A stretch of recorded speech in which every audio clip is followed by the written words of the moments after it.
But you see then, once we are up against this possibility that the distinction between what we do and what happens to us is obliterated.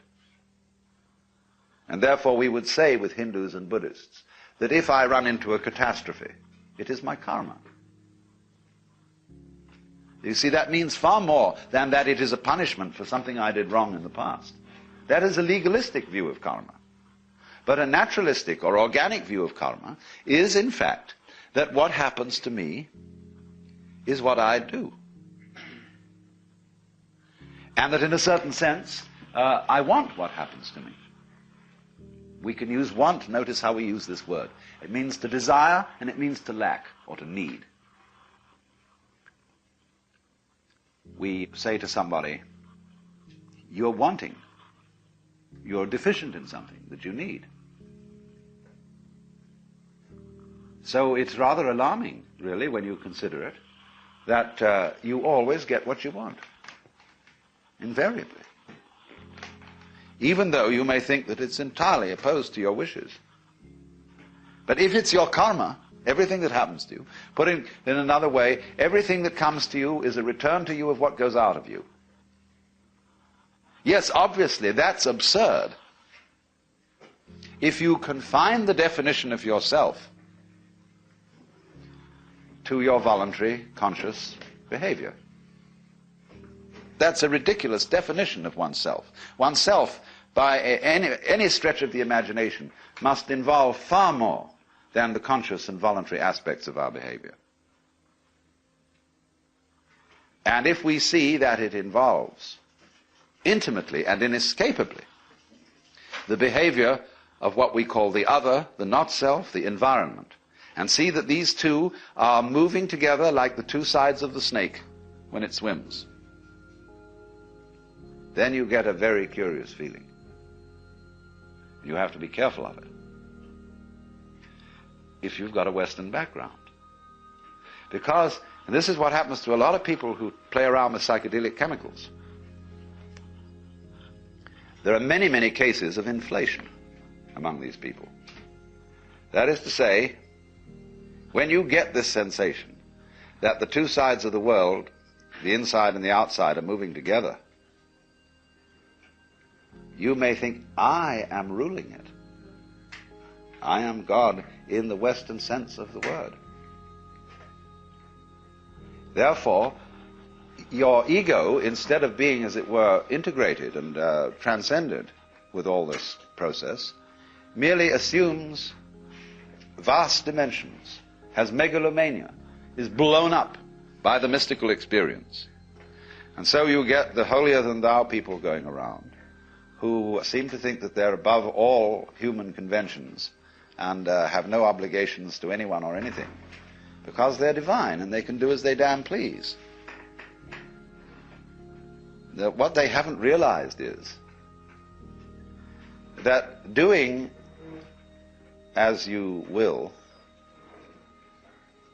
isn't a new kind of behavior that you suddenly put on and say, from now on I'm going to go around doing as I will. You have to realize first that that's what you've always been doing. And you can look at this from a very simple point of view. It's not a complete point of view.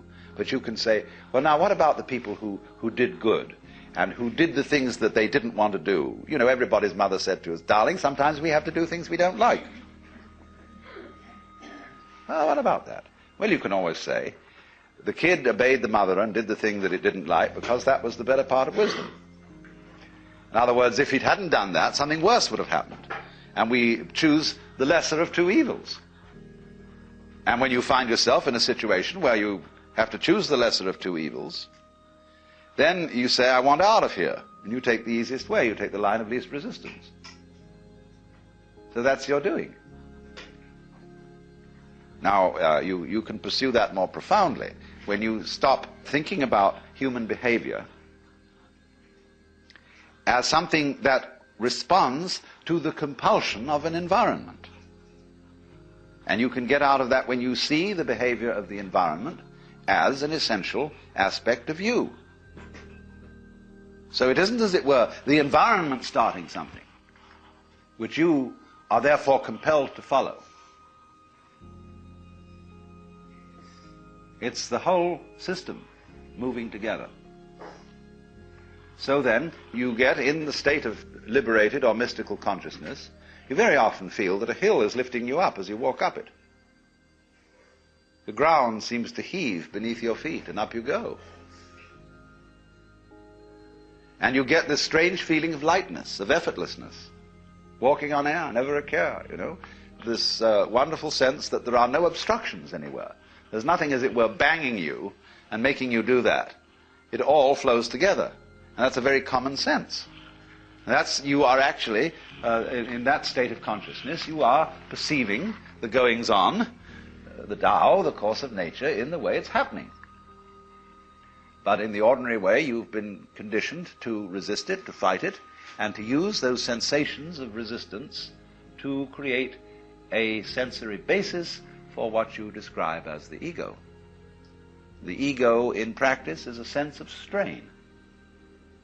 When you are aware of I, you are aware of a basic discomfort, which is located basically between the eyes, somewhere in here, a sort of tightness. Also, it's in other centers too. It's in the solar plexus, and there are various physical centers, in other words, where this constant tension or resistance against it is going on. And that's what you feel when you talk about I.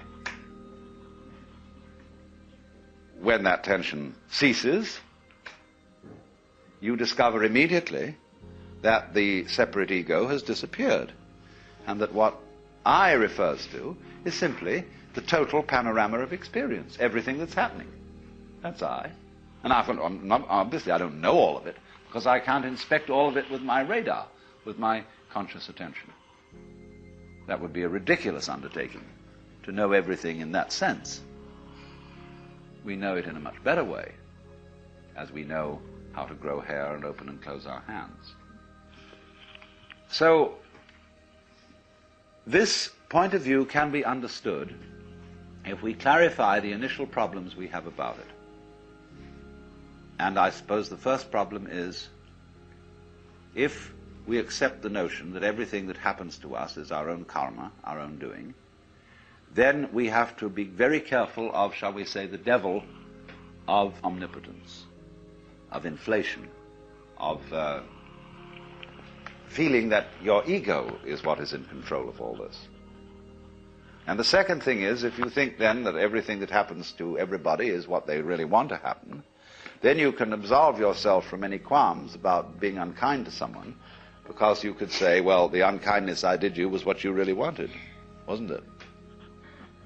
You know that business about the responsibility of the person who gets murdered for getting murdered? There is a curious sense in which a lot of people go around looking for trouble. Freud pointed out quite correctly the psychology of accident-prone individuals. They seem to be attracting trouble like lights attract moths. And we're all doing that, but we manage to remain unconscious of it, so that we can praise and blame and play the game which says, that's not my fault, that's your fault. And so we go around apportioning faults to everybody. Because if we're going to apportion praise for what the good things people do, you can't make praise mean anything unless you also go around blaming. Praise and blame go together. Supposing everybody was acting in a praiseworthy way, and we praised everybody for everything, they'd get tired of it. They wouldn't even notice it anymore. So long as you're going to get a kick out of being praised, you've got to go around blaming too. It's very simple. But if you see the folly of that praising and blaming are just creating each other, then you don't praise and you don't blame. You just dig the whole thing. And that's why when we encounter very great sages, you never hear them blame people, and they very rarely praise anyone. You try to start gossip in the presence of such a person, and you make a derogatory comment about someone. It's as if you had thrown a rock into a well and heard no splash. And a funny feeling, because that you get no response. You get no agreement. And if you praise somebody, there's also likely nothing to be said, except perhaps some remark that, of course, you're praising the beloved in all its manifestations. And this disconcerts some people terribly. I've always noticed that real sages never gossip, never criticize persons. And because they understand so well. The French saying, tout comprendre, c'est tout pardonner, to understand all is to forgive all, is so true if you are experienced in just the ordinary way of dealing with human problems. If you've been a counselor or psychotherapist or minister or anything like that, you very soon get to realize how vastly complicated people are, and to see that they really are in the messes they're in, not because of anything, but that's the way it is. And you stop blaming people, and because you don't blame people, you have open ears, and people come and seek your advice. Because they don't want to come to someone who's a counselor who will bawl them out. It's like dentists who simply accept the fact that people really don't take care of their teeth, and realize that the job of a dentist is precisely to look after people who can't be bothered to take care of their teeth. That's why he's in business. So a good dentist doesn't bawl his patients out because they didn't do this, that, and the other. Just accept it. Same with doctors. They know perfectly well that nobody's going to live by the rules of health. And they're very vague as to what they are. And, there's every kind of theory about how you ought to live and what is healthy, but they change in fashion.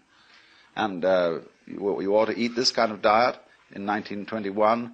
But by the time it's 1930, they've changed their ideas altogether. And by the time it's 1960, it's back again to a mixture between 1921 and 1894. Something like that. You see, it's always changing. So while the rules are not so... You see, if they were all absurd, it would be easy. But they're not all absurd. There's some truth in it, always. But nobody's ever quite sure. So the function of healers and doctors and so on is just to do what can be done to stop the mess getting too messy. And they must accept it as that. That's their job. If I were healthy, you'd say to the doctor, I wouldn't need you. So you're in business.